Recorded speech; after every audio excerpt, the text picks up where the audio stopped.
10 perkara. Ingat kita punya tajuk 10 perkara amalan pahala mengalir ke dalam kubur selepas kita tidak ada, tak ada atas dunia. Ini sangat penting bagi kita para jemaah sekalian. Kita duduk atas dunia ni tak lama, nak banding dengan duduk dalam kubur. Cuma kita tak tahu bila akan berlaku kiamat. Allah Ta'ala saja yang maha mengetahui tentang tarikh kiamat, kan? Kalau ada orang buat tahu tu, kira tak tahulah senang. Ada orang buat tahu ni. Nah, orang putih tulis buku dah, kiamat pada tarikh 2012 kata. Hari ni 20, tak kiamat lagi. Ada juga ramalan-ramalan daripada sebahagian daripada peramal. Dia kata umur dunia ni 1400 tahun. Hari ni sudah 1400 berapa? 42 dah. 40 tahun sudah berlalu. Tak lepas juga. Hak betulnya kata di para ulama, kiamat itu 2 kategori. Tuan-tuan kena tanda. Tulis lepas pada ni kita nak tanya soalan. Kiamat itu berapa kategori ada? 2. Yang pertama dia panggil kiamat kecil. Bila akan berlaku?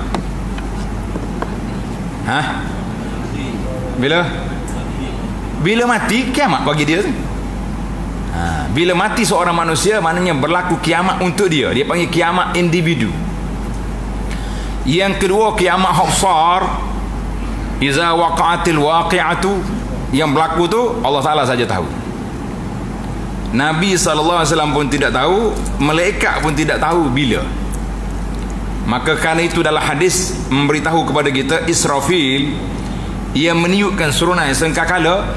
Sekarang ni duk pegang dah serunai. Enggak Nabi beritahu sibuk pak kata tahu dulu. Israfil bersedia dah pegang serunai dia, duk siap nak tiup dah ni. Walau tak jadi tiup lagi kan.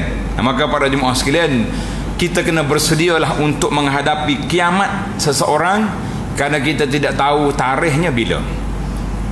Yang pentingnya dia akan mati. Innaka mayyitun wa innahum mayyitun. Allah Ta'ala sebut pada Nabi SAW, mu mati dan mereka juga sudah mati. Mana Nabi-Nabi yang dulu sudah wafat, Nabi juga akan wafat. Jadi insya-Allah oleh kerana kita ni akan mati, Allah Subhanahu Wa Ta'ala sediakan kepada kita abwaban minal birri wal khair. Allah sedia kepada kita pintu-pintu kebajikan dan pintu-pintu kebaikan cukup banyak. Tujuan dianya Allah nak tengok liyabluwakum ayyukum ahsanu amala.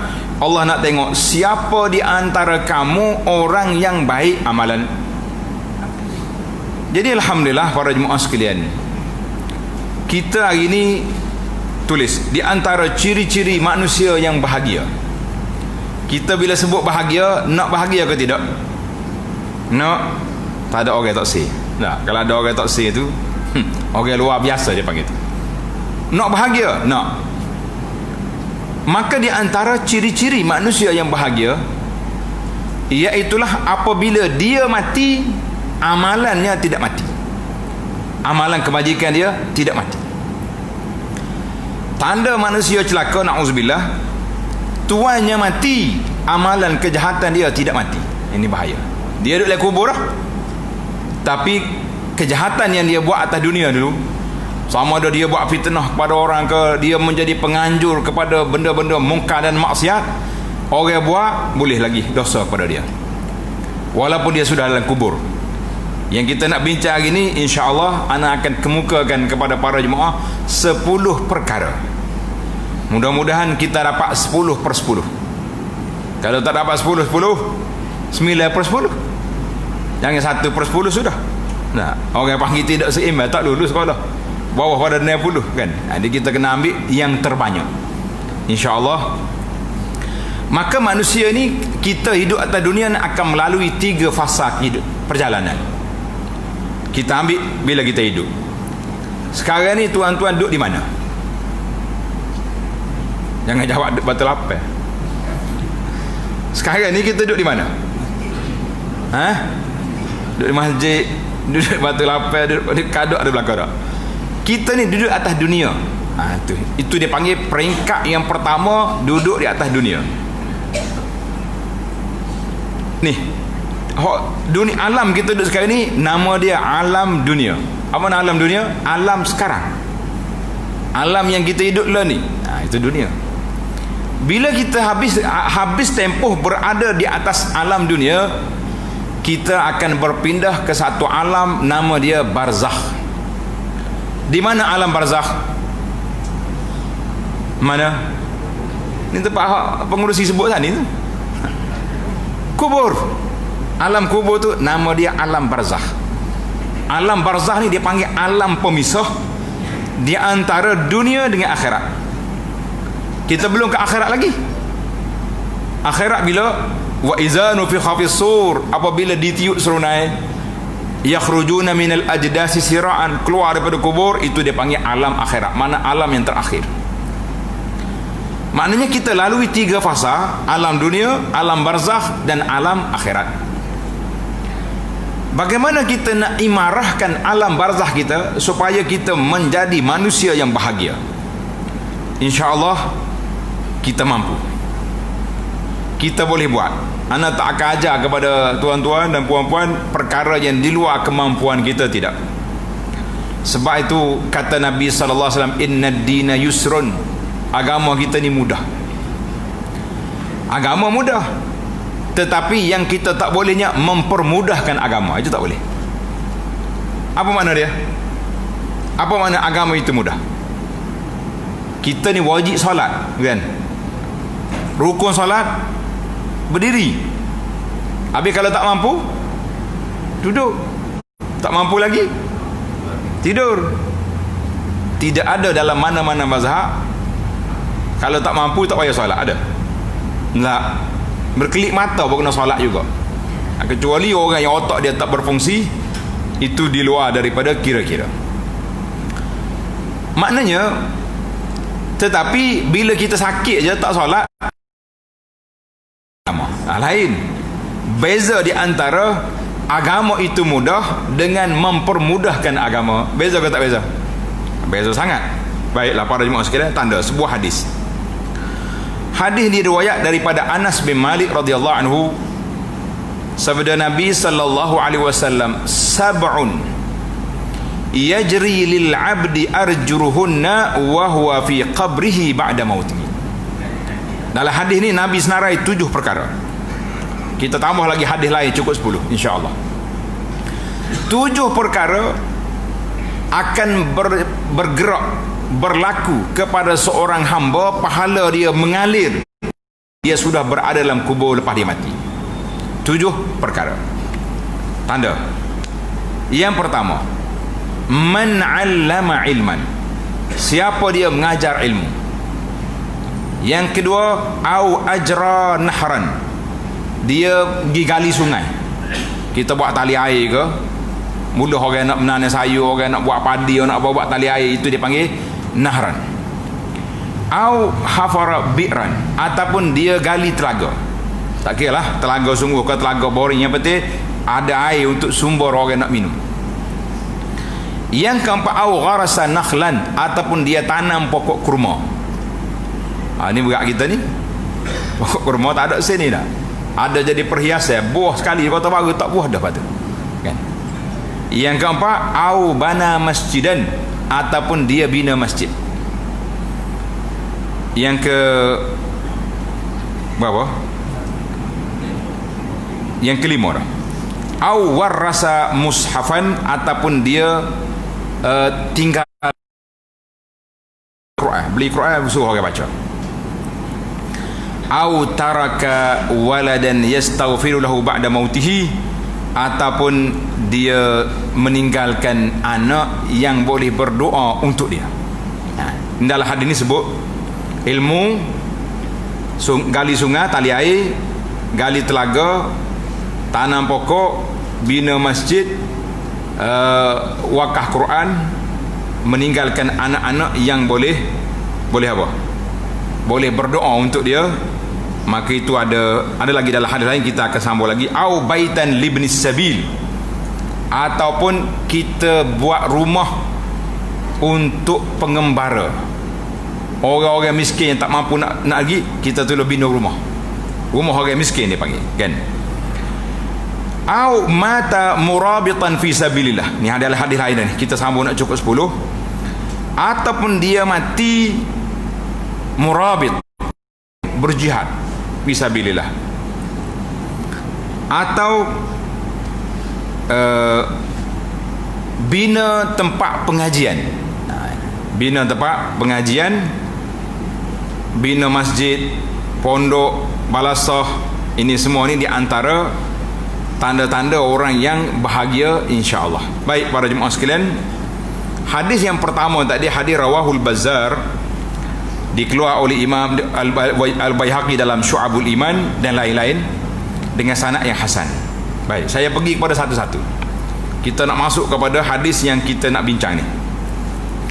Yang pertama, bekalan yang pertama iaitu ta'limul ilm. Kita mengajar ilmu. Hari ni alhamdulillah, orang yang ada ilmu dia boleh mengajar. Orang yang tak ada ilmu dia menyampaikan apa yang telah diajar oleh orang. Boleh ke tak boleh? Insya-Allah boleh. Kadang-kadang orang ni kata, "Hei, saya ni tak pandai nak mengajar." Dalam sebuah hadis Nabi sallallahu alaihi wasallam, Nabi kita bersabda, "Ballighu anni walau ayah." Nabi kata apa? "Ballighu anni walau ayah," musampaikan daripada aku walaupun satu ayat. Ulama hadis ambil 3 perkara yang Nabi kita beri. Yang pertama, ballighu, sampaikan. Yang kedua, anni, kita nak sampai itu apa? Ilmu daripada Nabi sallallahu alaihi wasallam, kita sebarkan sunnah. Yang ketiga, walau ayah, walaupun satu ayat, kata di ulama, itu satu kelonggaran ataupun keringanan daripada Nabi sallallahu alaihi wasallam. Nabi tak suruh kita ajar banyak. Contohnya tuan-tuan boleh belajar ilmu solat sunat, ilmu solat berjamaah di masjid.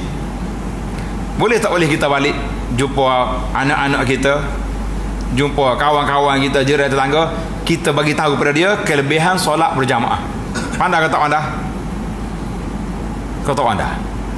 Tak pandai apa lama dengan 27 darjat. Dalam kertas ni ada lah kau. Balik baca ni tak apa dah. Mari minum air teh rumah saya. Sambil-sambil tu kita baca risalah ni ke dia. Boleh. Nabi beri 3. Sampaikan anni. Anni tu nak hak daripada Nabi SAW. Jangan duk ajar hak pelik-pelik. Ayah maknanya ringkas je kita boleh ajar. Maka siapa yang menyampaikan ilmu, kita pandai Al-Quran, kita ajar orang baca Fatihah, kan? Maka orang itu beramal dengan ilmu yang kita ajar. Ilmu itu setiap kali dia beramal akan sampai kepada kita setelah kita berada dalam kubur. Masya Allah. Ini di antara ilmu yang kita kena tinggalkan. Kata di orang, dulu para ulama mati meninggalkan kitab-kitab. Saya buat contoh seorang ulama besar dalam Islam ni, nama dia Al-Imamun Nawawi. Raja dengar nama Imam Nawawi? Raja? Apa dia nama dia? Dia kata Nawawi. Tanya apa lagi dah. Macam Imam Syafi'i juga. Imam Syafi'i raja dengar nama. Siapa dia tahu nama dia? Ya? Bunyi jawab tapi jauh. Muhammad bin Idris. Lama lagi. Kalau tanya Imam Ghazali, sudah dah. Imam Ghazali lagi mudah nama dia. 3 kali Muhammad. Muhammad bin Muhammad bin Muhammad. Ghazali itu gelar. Baik, biar nama tu. Imam Nawawi rahimahullah ta'ala, dia mati umur dia 40 lebih, tak sempat nak kahwin, tak ada anak, tapi sampai hari ni anak dia beribu-ribu di atas dunia. Boleh kata pagi, petang, siang, malam ada je orang berdoa. Qala Nawawi rahimahullah. Panjang umur tak panjang umur dia? Panjang umur. Itu yang dikatakan dia mati, ilmu dia tidak mati. Ini tapi kalau kita pergi ajar ilmu pelik-pelik, satu masa dulu masyhur di depan kita ni, nama dia ilmu isi. Pernah dengar nama ilmu isi? Pasal jenis niat saja, pakai niat. Allah irham bapak saya dulu, ayah kita pernah dihantar oleh pejabat agama suruh debat dengan ilmu isi. Orang tanya dia, Tok Guru, ada ke ilmu isi? Ada. Tak pakai tak semaya? Ada lah. Isi juga apa? Isi neraka, jawab dia. Nah, muka tak semaya tak apa, isi neraka, jawab dia, mudah. Ramai kali orang-orang lama-lama kena arwah ayah kita ni, Allah yaghfirlu. Wahai Pak dah zaman ni, ini dia kata ilmu yang bermanfaat. Tapi sekarang ni kita ada satu lagi ilmu yang bermanfaat yang kita boleh tinggalkan, dia panggil sautul alim, suara orang-orang alim. Dengan alat-alat rakaman ni terkumpullah ilmu dia, insya-Allah. Baik, saya tak ada ilmu, kita terus sebarkan, ambil video, ambil link yang kita duduk mengaji ni, hantar ke orang, itu termasuk juga menyebarkan ilmu yang bermanfaat. Kita kata alhamdulillah. Mampu tak apa kita sebar? Semua kumpulan ada mazhab. Sekarang ni satu kumpulan nama dia mazhab Wasafi. Kenal mazhab Wasafi? Tak kenal guna, ada 4-5 grup soal-soal tu dah. Masuk dalam grup tu, hak kita jumpa hak kuliah molek-molek, nasihat yang baik-baik, ajaran-ajaran yang galakkan beramal, kita masuk hak comel-comel, boleh pahala kita insya-Allah. Itu dia panggil ilmu yang bermanfaat. Yang kedua, bekalan yang kedua dia panggil ijra'un nahri. Kita gali buat sungai tu besar, buat tali air, dia panggil jadawil. Jadawil ni tali air. Contohnya kita sekarang ni, kita kawasan kita ni banyak orang nanam padi, betul tak? Tadi ni perlu kepada air, maka kita buat tali air, masuk dalam kebun kita, masuk dalam kebun orang lain, masuk. Itu juga termasuk di dalam bekalan-bekalan yang baik. Walaupun kita sudah mati, air itu duduk mengalir dalam kebun orang, mengalir dalam kawasan-kawasan yang diguna oleh manusia, diminum oleh hayawan, ikan-ikan duduk dalam tu. Ikan ni banyak kerja dia. Kan Nabi sebut dalam hadis, orang alim ni diminta ampun oleh malaikat, manusia, hatta al-hitan, sehingga ikan dalam air minta ampun kepada orang yang alim. Jadi kita beri air ke ikan, ikan duduk istighfar, boleh pahala kita tak? Masya Allah. Jadi kita ni jarang. Masalah isu nak gali air ni jarang. Mungkin kita tak tahu, ataupun keperluan tempat kita tu pihak kerajaan dah buat. Cuma kalau kerajaan buat dah tali air, puak kita tolong bersihkan. Alhamdulillah. Jangan duduk kata, tu kerja GPS. Jangan tuan-tuan. Kita bersihkan tali air kita. Pagi orang duduk lalu air pun kalau kita bersihkan, semuanya berpahala belaka. Tidak ada yang tidak baik. Ataupun kita sekarang ni, Masya Allah, anak duk tengok, dulu anak suka tengok orang Arab. Orang Arab ni kalau rumah dia besar, ni orang sekarang je pergi Mekah tengok kan, pagar orang Arab ni tinggi-tinggi, sebab dia tak mahu nampak keluarga dia duduk main dalam rumah tu. Buat kita ni tak apa, dia tak ada pagar pun. Ada pagar punya tu, kemai kata jemur kain depan rumah dah. Tak ada malu apa dah dia tu, biasa gitu dah. Jadi dia pagar, tetapi cuba jalan dekat rumah Arab, tepi pagar dia mesti ada kepala paik keluar. Itu dia panggil baradat, tempat air sejuk orang minum. Orang lalu panas-panas, berhenti ambil air. Masya Allah. Dia tahu betapa besarnya nikmat menyediakan air. Yang ketiga yang disebut dalam hadis Nabi SAW, dia panggil hafrul abar. Kita gali telaga. Di tempat kita mungkin kita tak terasa sangat sebab banyak air, tetapi ada beberapa kawasan yang menghadapi masalah air. Kita tu selalu duduk sibuk-sibuk, duk marah kau syarikat air, duk marah kau kita marah hari ni, tak mari juga air. Apa kata kalau kita berpakat ramai-ramai, masyarakat kita di kawasan ni, mari kita pakat gali telaga, mari kita buat air boring, berapa ribu habis. Setiap orang minum air kita, hayawan minum, dapat pahala. Sahabat tanya, wa inna lana fil bahaimi ajra. Dia kata, ya Rasulullah, binatang pun boleh juga, boleh pahala juga. Nabi kata, fi kulli zati kabidin ratbatin ajrun. Setiap binatang, benda yang bernyawa guna air kita, semua boleh pahala belaka. Lembu mari minum air, kambing minum air, kucing minum air, semua boleh pahala belaka. Kalau manusia, apa lagi kira? Ingat ke tidak cerita hadis yang Nabi kita sebut, seorang laki-laki masuk dalam telaga, dia minum, ambil air. Jangan pelik, telaga Arab ni bukan macam kita ni, dalam tu tahu tu apa kata naik dah. Telaga dia boleh turun besar.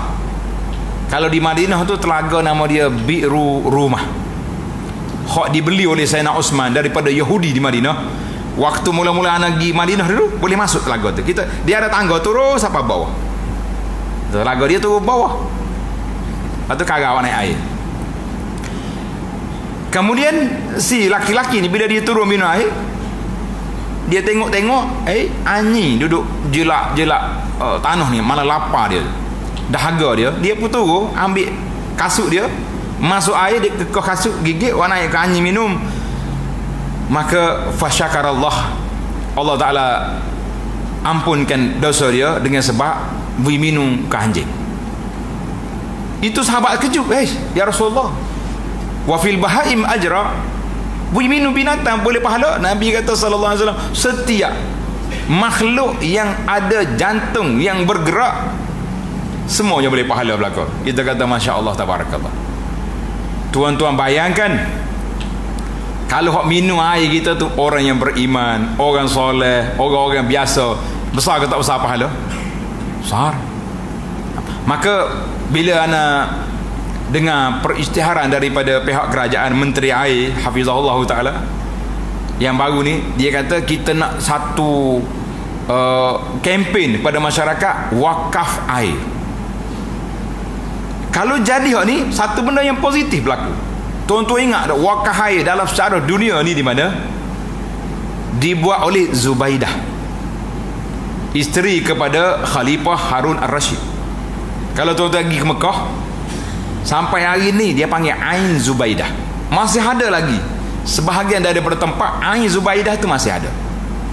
Kalau nak tengok sejarah dia, ana tulis dalam majalah Solusi beberapa isu yang lepas, cerita Ain Zubaidah, sebab dia dengar besarnya pahala menyediakan air pada laluan kafilah jemaah haji, orang pergi ke Mekah, orang pergi ke Arafah, maka dia telah menyediakan bekalan air wakaf. Sampai hari ni wakaf tu berterusan. Masya Allah, tabarakallah.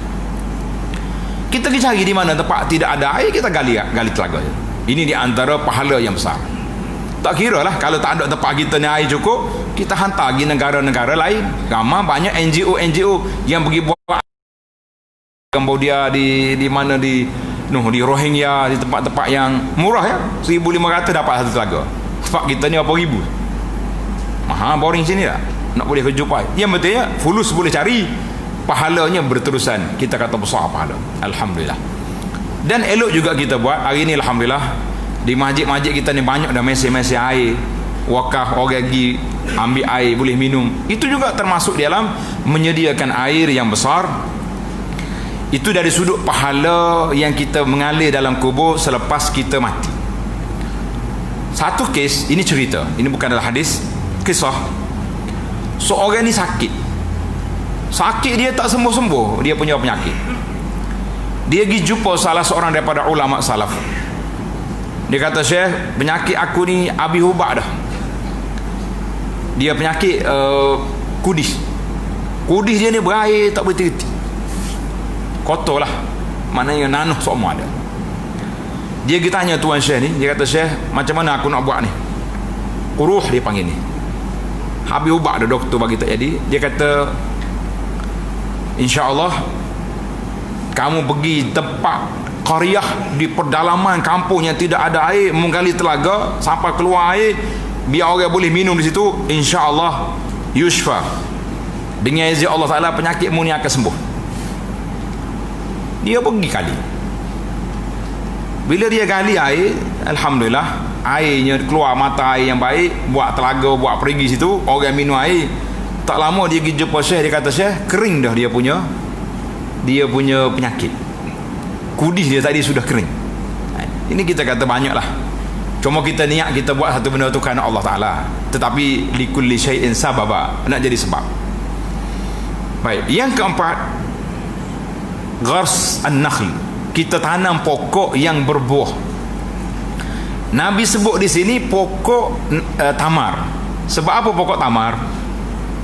Sebab pokok tamar ni mewakili asy-syajarah. Kan pokok ni ada dua jenis. Pokok ni maknanya pokok yang ada batang, yang buah dia mengenyangkan dan tahan lama. Kalau kita tanam sayur, tak boleh wakaf sayur. Sayur boleh wakaf. Tanam timbika, timun Cina boleh wakaf? Boleh makan, tak boleh wakaf.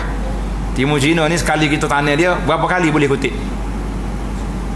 Umur dia berapa lama? Tak ada orang nanam sini, orang makan ada. Berapa ayah? saja tanah ni pakai belah sokmon. Maknanya umur dia tidak panjang.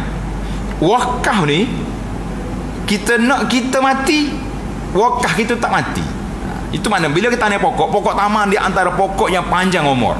Kalau kita sini pokok kelapa, pokok nyo ni payah mati dia.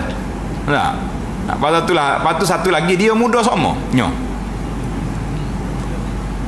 Arwah ayah ni kata umbuk kelapa tak tua.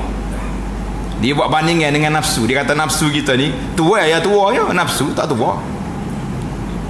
Kau berasa tua dah lah ni? Tanya ayah kita lah. Tanya orang lain-lain tak dia apa ni. Kalau salah orang tahu hak muda, berasa berat ni lah dah. Boleh lagi? Kau tak lawan dah? Dia kata boleh lagi. Itu dia panggil umbuknya tak tua. Maknanya kita nak tanam pokok yang tahan lama. Biar kita mati, pokok tu masih lagi ada, orang boleh makan, orang boleh ambil buah dia. Jangan kita marah. Yang ada setengah orang ni kalau budak-budak mari ambil buah rambutan dia ke apa, beramak ke parah. Tuan-tuan kena ingat, nasib baik dia tolong ambil. Kalau dia tak tolong ambil, buah rambutan tu luruh gitu ya. Nah, dia ambil, alhamdulillah kita dapat pahala, tak susah. Kena diketik ke kengga dia, kena susah dia, kita tunggu ambil pahala. Jangan marah orang ambil buah. Cuma jangan mari dengan lori ambil nak pergi jual, jangan tu berambak sungguh. Nah, kita boleh beri, dia ambil pergi jual barang kita pula, kita kata kita bagi dua lah tu. Cerita-cerita lain kan. Tanam pokok. Alhamdulillah sana pergi satu sebuah masjid. Pokok tepi jalan ni satu di taman perumahan. Pokok ni cakap lawa daripada rumah ni pokok. Lepas kita pun sambil duduk minum air dengan orang yang sahabat yang jemput anak ni, kata pokok mari mana? Bandar mana mari tanah sini? Dia kata lah, kami ahli kuasa masjid pakat kita tanam pokok. Pokok jambu ada, pokok ni Masya Allah. Dia kata alhamdulillah budak-budak kapur ni tak payah beli buah, boleh ambil, nak makan ambil, jangan kutip boleh guni pergi jual sudah. Ini di antara salah satu daripada cara bagaimana kita nak pelbagaikan saham kita ketika dalam kubur. Kita kata alhamdulillah. Yang kelima, kita kena bina masjid. Kata Nabi sallallahu alaihi wasallam, man bana masjidan, siapa dia bina masjid kerana Allah Taala, bukan kerana nak suruh orang puji kita hebat gini-gini. Sekarang ni jangan dah masjid besar-besar, lepas tu atas masing-masing lah, atas niat lah. Kadang-kadang masjid besar orang pula tidak ada, itu rugi. Kita bina masjid ni kerana Allah SWT, maka Allah Ta'ala akan bina sebuah mahligai untuk dia dalam syurga. Masjid, jawab dia mahligai. Besar mana masjid, satulah kita dapat. Ini satu keuntungan yang cukup besar. Kita bina masjid. Sekarang ni masjid kita ni besar kau kecil? Masjid kapur ni besar kecil? Pasal apa besar?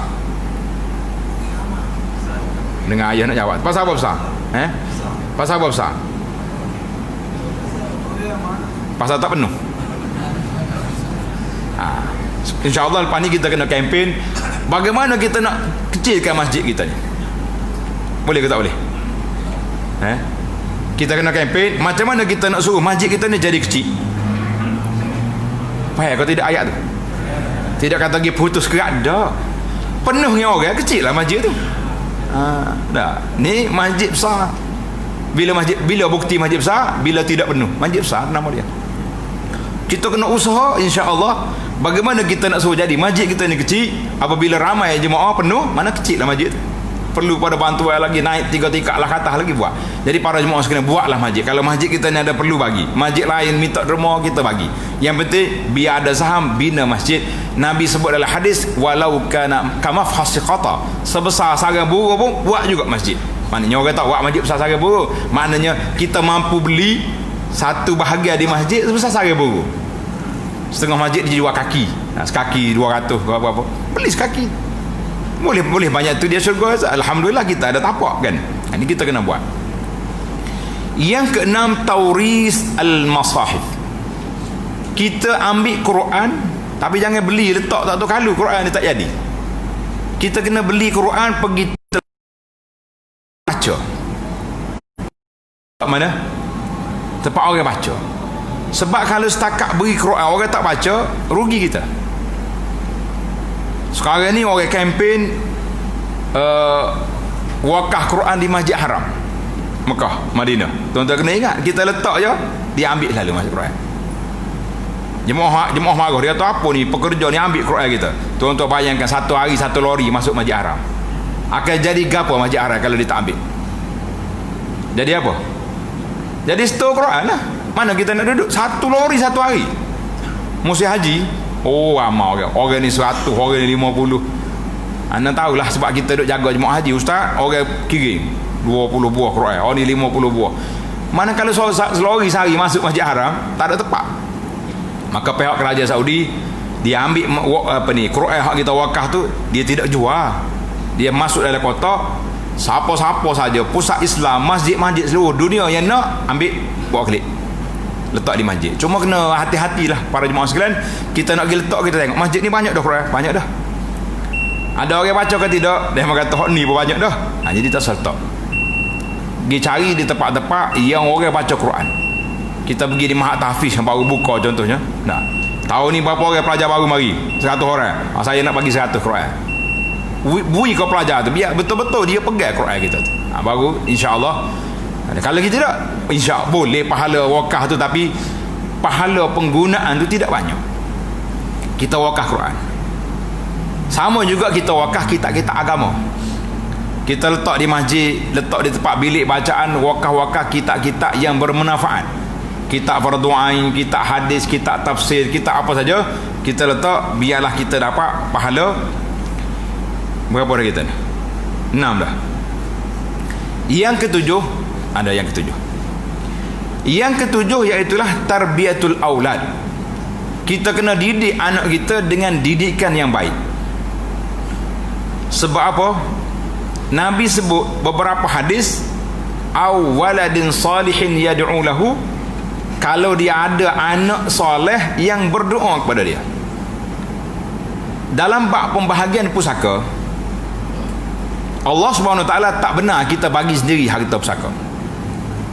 Yas'alunaka qulillahu yuftikum.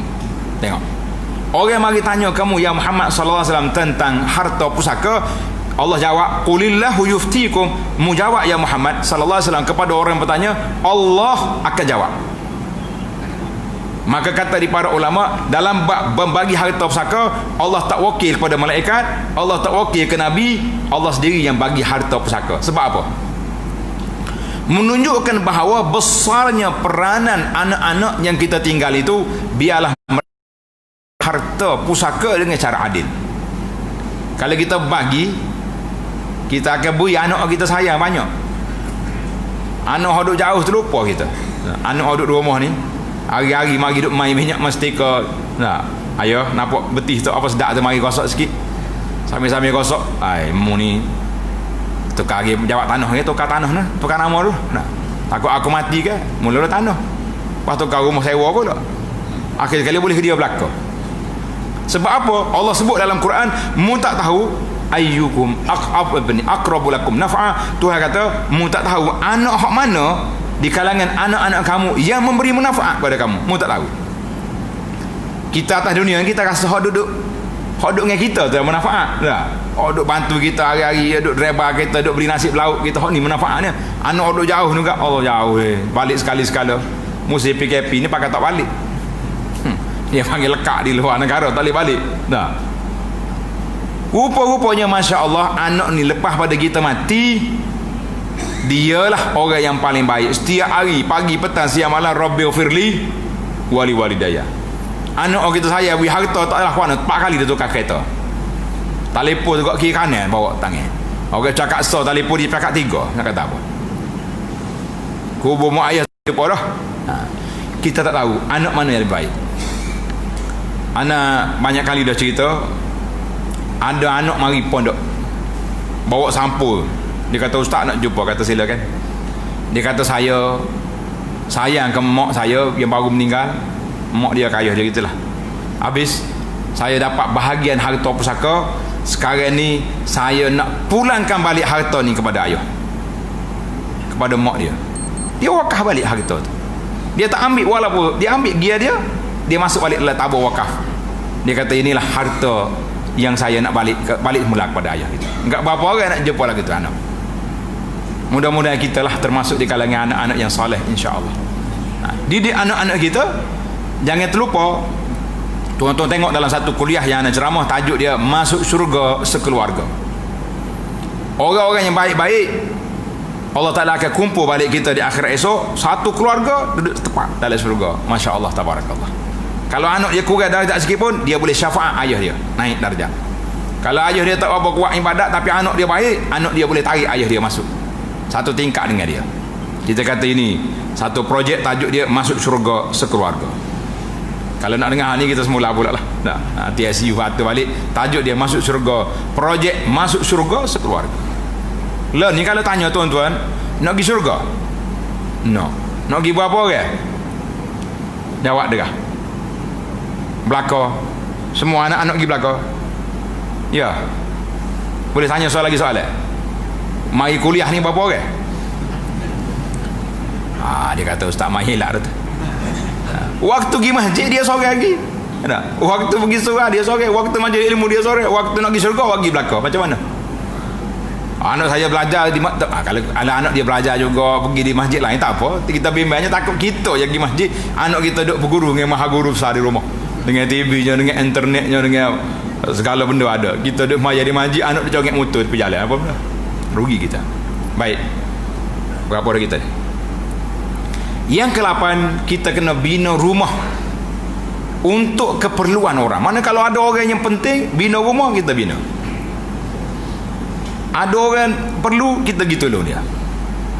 Itu dia panggil, ini peranan kita.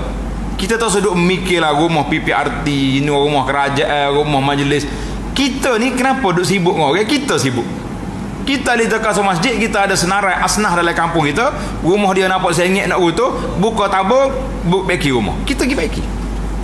Biar berebut kita dengan wakil rakyat ni. Ni kalau orang luar mari, pising pula kita je. Jangan main. Sekarang ni ada NGO dia nak cari, tengok rumah-rumah muruk mari dia bagi baiki. Bila dia mari sibuk pula kita orang kapur ni. Jangan siapa orang luar marilah. Kita dalam kapur kita baiki.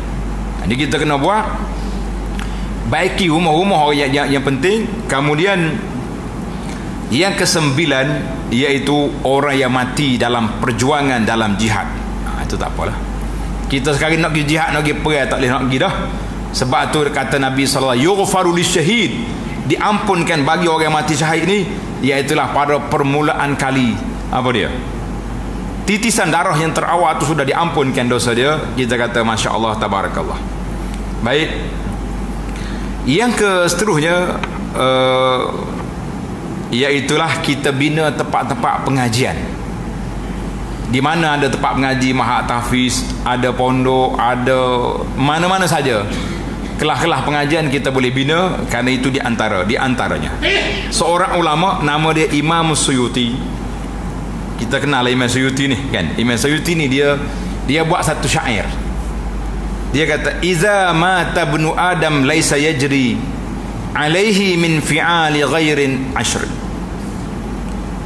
Apabila mati seorang anak Adam, maka tidak mengalir kepada dia amalan-amalan orang lain itu kecuali 10 perkara. Ada 10 perkara. Ulumun basuha, ilmu yang kita sebarkan. Satu. Wada'a najlin, yang kedua doa daripada anak yang soleh. Waghars an-nakhli, tanam pokok kurma, pokok-pokok yang kita kata pokok yang umum lah, pokok-pokok yang boleh dimakan, yang tahan lama. Was-sadaqatun tajri, sedekah yang berterusan.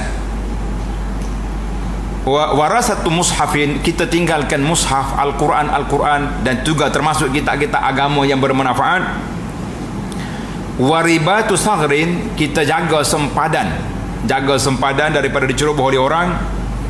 Wahaf al-birri, gali telaga. Ijra'u nahrin, kita buat tali air. Wa baitun lil gharibi banahu ya'wi, kita bina untuk rumah-rumah untuk orang musafir, untuk orang susah. Au bina'u mahalli zikrin, ataupun kita bina tempat-tempat belajar. Ini Imam Suyuti bawa kepada kita 10 perkara. Maka para jemaah sekalian, sempena dengan pelancaran kutipan dana pembelian tanah perkuburan kita ni. Tanah kubur ni bila kita beli, orang panggil tanah apa? Tanah wakaf. Tanah wakaf ni termasuk dalam hadis Nabi sallallahu alaihi wasallam sebut iza mata insan in qata amalu illa min salasin. Bila mati seorang manusia, maka terputuslah amalnya sendiri kecuali 3 perkara. Mana bila kita mati, tak boleh dah nak buat amal. Kau boleh lagi? Boleh lagi? Tak boleh dah, mati dah dia. Dengar ke cerita seorang kanak-kanak budak-budak pergi belajar kursus mandi mayat.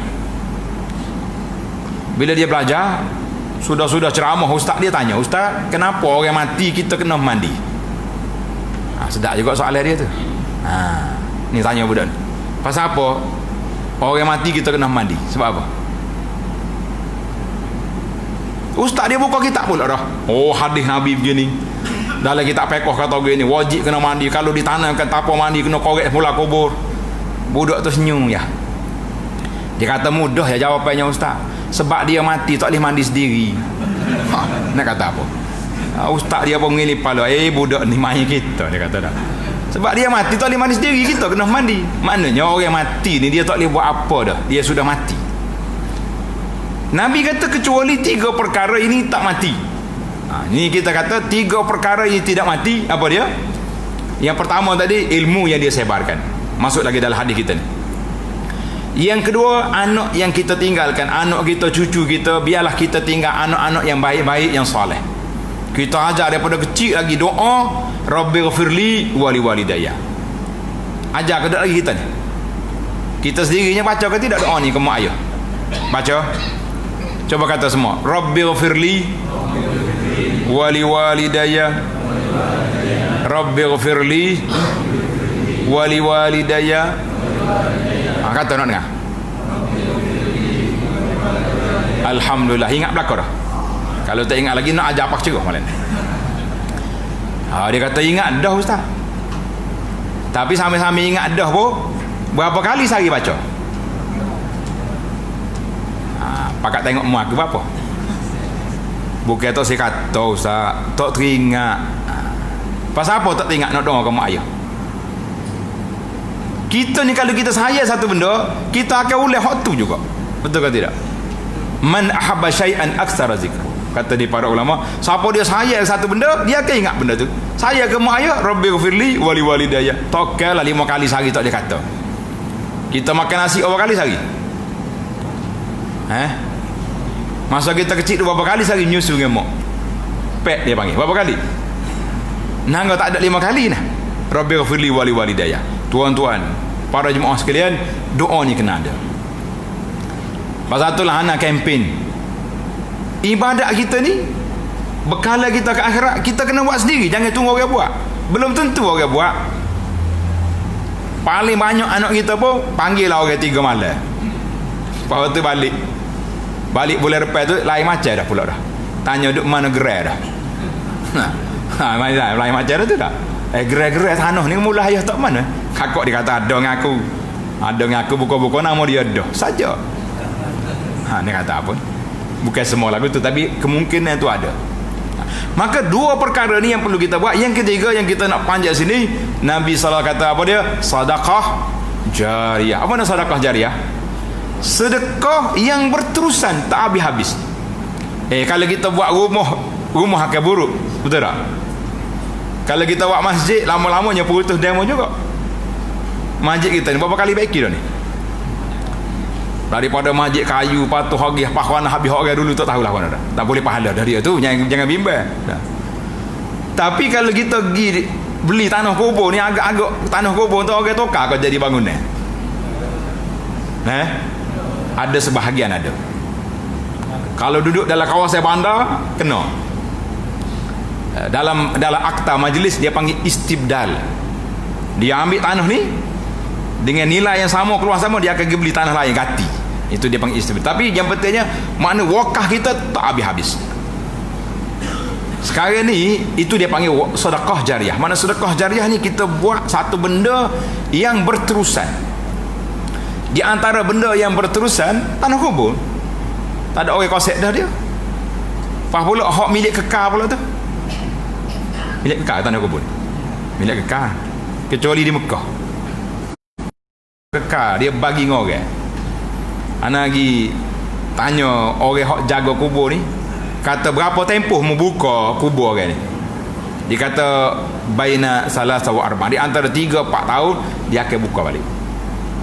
Dia buka, kalau mayat tak hancur dia akan tanda ni mayat tak hancur, tak boleh buka dah. Ada tuai. Kalau mayat hak meninggal tulang tu dia letak di tepi, dia masuk orang lain pula. Kalau tidak, lama dah kubur di Mekah terpenuh. Sekali mesti haji, berapa sekali kita solat jenazah? Ada 3 orang, 5 orang, 50 orang pun ada. Sekali solat jenazah, kan? Mana penuh. Tapi kok mana-mana pun kubur tu wakaf, tak boleh kosek. Maka para jemaah sekalian, satu hari pernah Nabi kita sallallahu alaihi wasallam dia tanya para sahabat dia, para sahabat, siapakah di kalangan kamu harta orang lebih dia sayang daripada harta dia?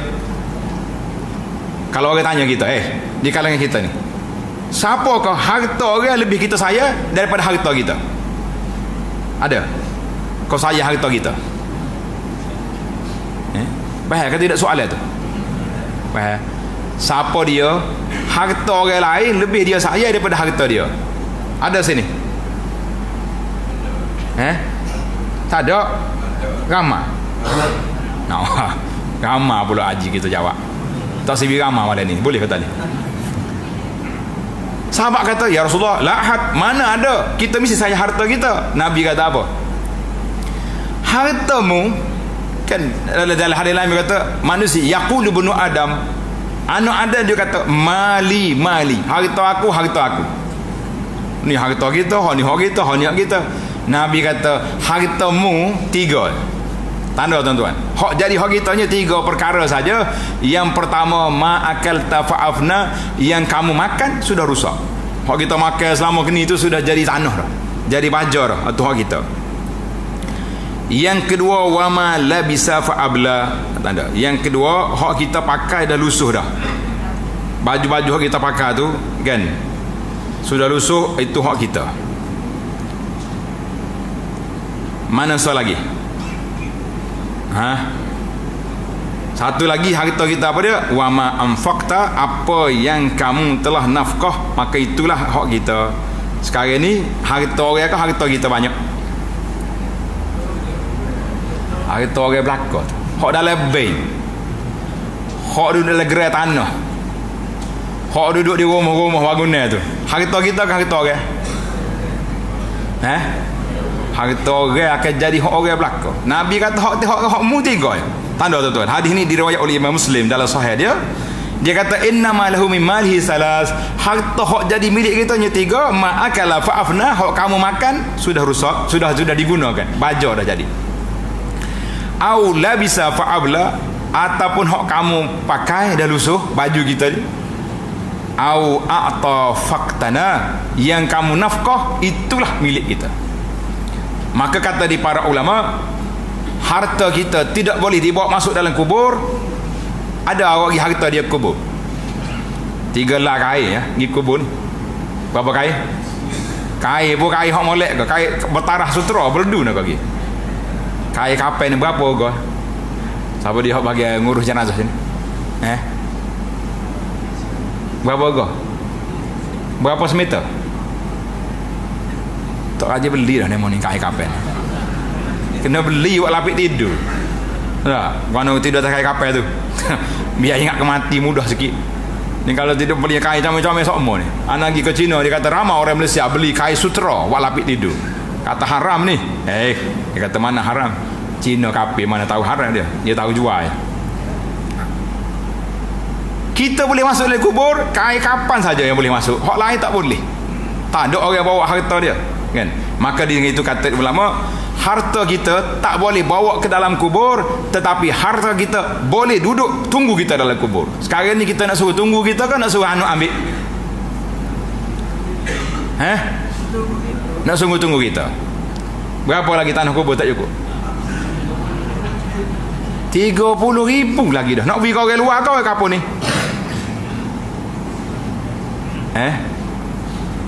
Nak tanya ni so. Tuan-tuan nak pergi kau orang luar, kau wakaf kau pada orang kapun ni ya, bawah 30,000. Pada orang kapun ni ya, ambil senara habis sore-sore. 500,000 tulis itu. Sebelum habis time. Kalau tidak tak jadi ni. Kau nak pergi WhatsApp.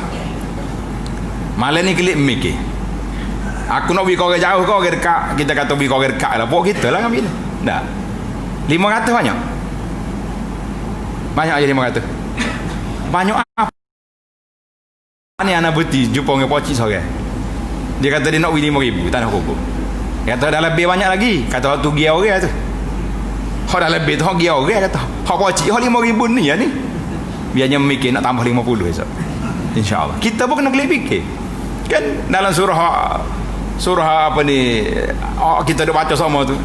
Bila orang nak mati dia kata apa? Laula akhartani ila ajalin qarib fa asaddaqa wa aku minas salihin. Ya Allah, panjang sikit umur aku nak sedekah, nak jadi orang soleh. Boleh lagi sedekah tiga tu? Tak boleh dah. Jadi para jemaah sekalian, insya-Allah ana rasa kita keluar senara malam ni. Boleh Hasil?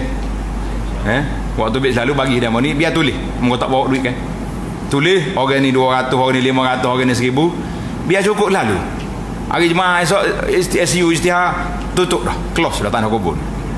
Baru jadi ni kalau tidak tak jadi duk main sari, duk main duit orang yang kita sayang.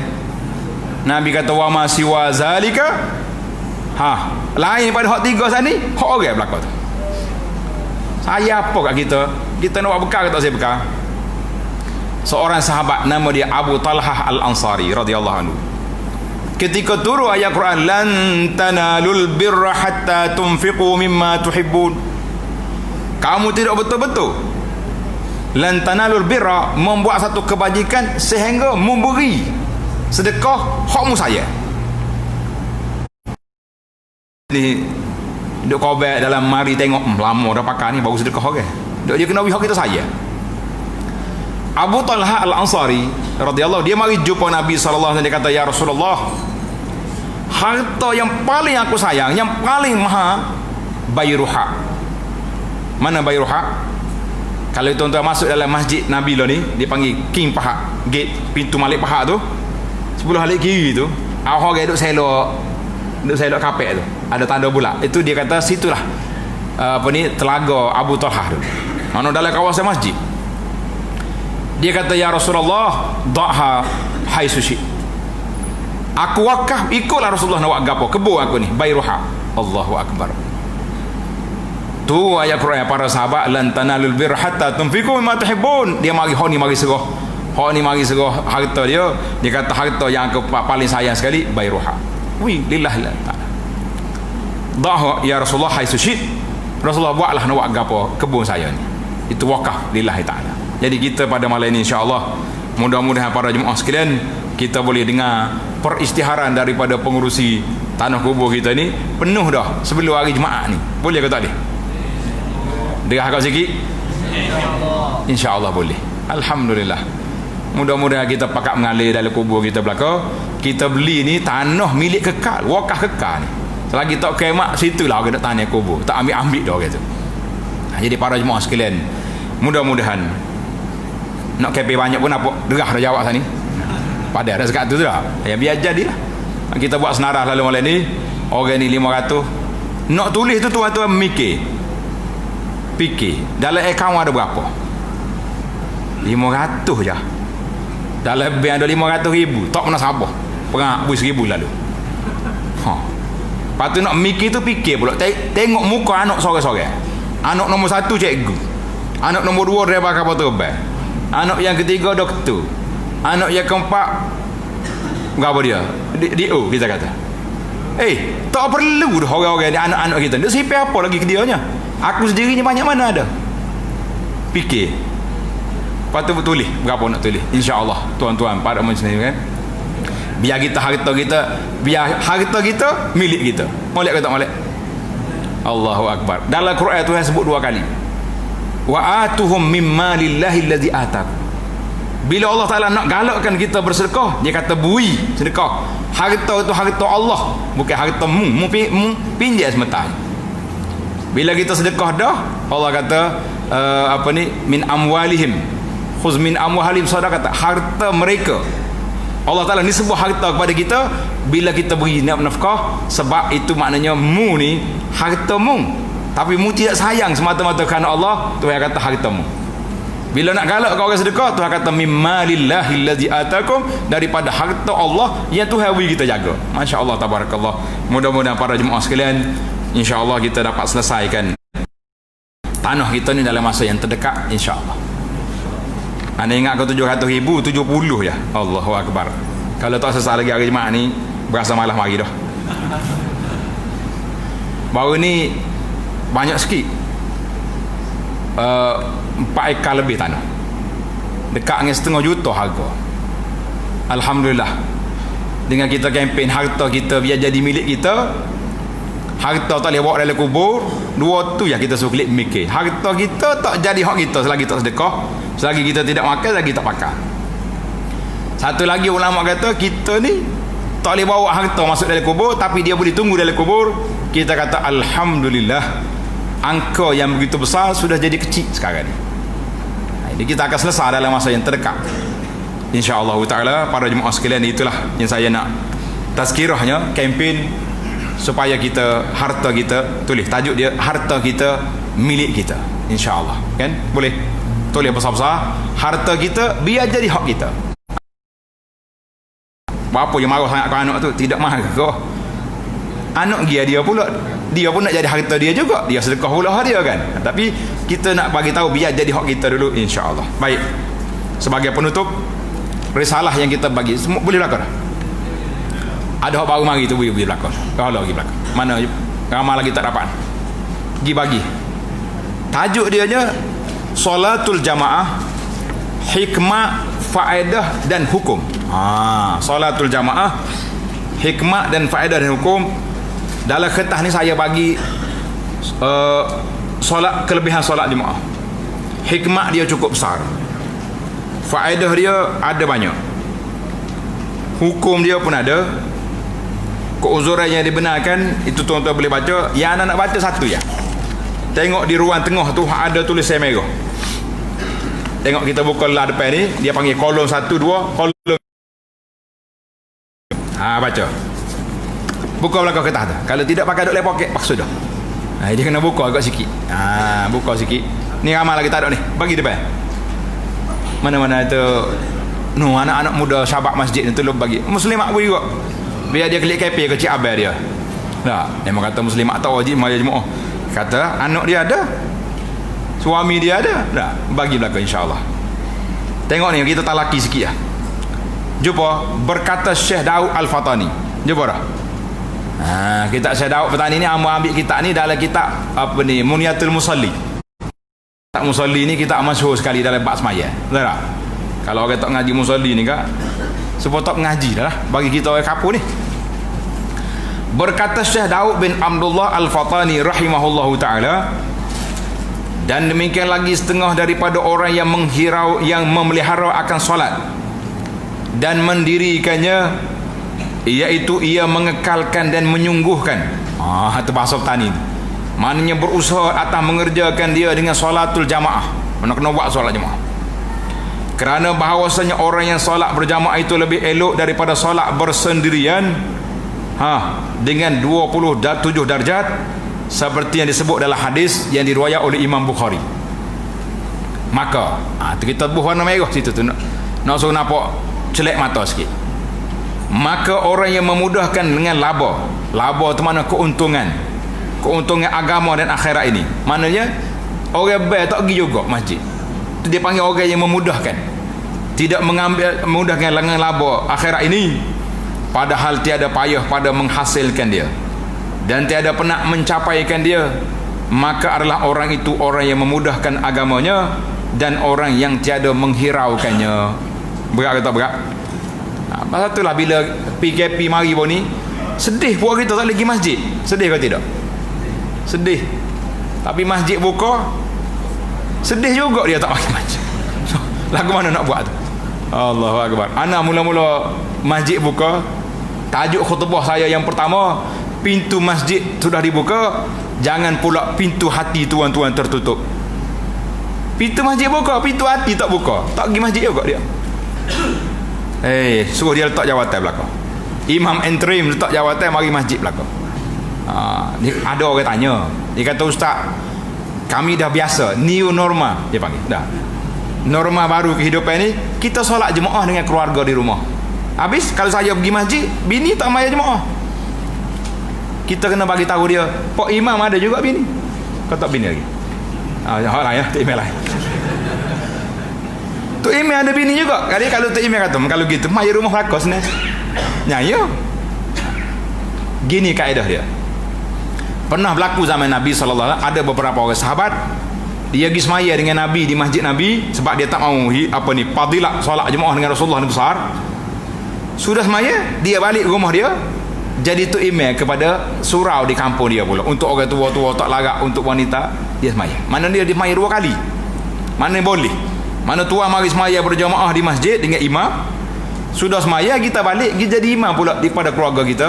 Maknanya jawatan imam interim diteruskan, tapi solat berjamaah di masjid dilaksanakan. Boleh ke tak boleh? Mana ada orang semaya 2 kali? Ada lah, dia panggil new normal kan ni. Nama dia normal baru. Semaya 2 kali pun tak apa. Memang zaman Nabi gitu. Ada sahabat yang buat demikian. Dan pernah Nabi kita SAW tengok seorang sahabat masuk masjid lambat. Nabi kata, man yatasaddaq ala, siapa dia sedekah kau ni? Siapa dia nak sedekah kau ni? Maknanya sedekah pergi semaya dengan dia lah, boleh pahala jemaah. Jadi sahabat dia bangun. Ada kata Sayyidina Abu Bakar, ada kata orang lain. Bangun, maknanya dia semaya kali yang kedua bersama dengan sahabat tadi. Mana boleh kita semaya 2 kali. Yang pertama tu fardu, yang kedua tu sunat bagi kita, wajib bagi makmum. Boleh. Jadi tuan-tuan, kita balik semula ke masjid, insya-Allah kita hidupkan solat berjamaah dan kita kekalkan solat berjamaah dengan keluarga di rumah setelah kita solat bersama imam di masjid. Boleh? Ada soalan? Silakan. Kita buka soalan, takut main dengan imam entry ni. Nah, kalau tak ada, alhamdulillah.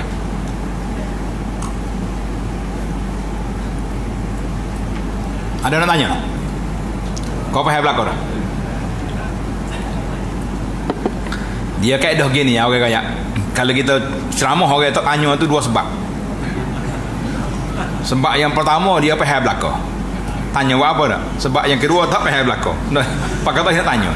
Jadi insya-Allah oleh kerana jemaah kita ni faham belakang dah, maka hamba berhenti sekat tu dulu. Subhanakallahumma wa bihamdika asyhadu an la ilaha illa anta astaghfiruka wa atubu ilaih. Wa sallallahu ala nabiyyina Muhammad wa ala alihi wa sahbihi ajma'in walhamdulillahi rabbil alamin. Jadi kita serah ke pengurusi lagu mana nak buat supaya 30,000 ni boleh sesah malam ni. Lagu mana? Silakan. Buat senara kau lagu mana? Pakat tulis. Tulis dulu tak apa. Duit cari kemudian tak apa. Assalamualaikum. Tadi kita telah mendengar ceramah yang telah disampaikan Al-Fadhil Dr. Basri. Jadi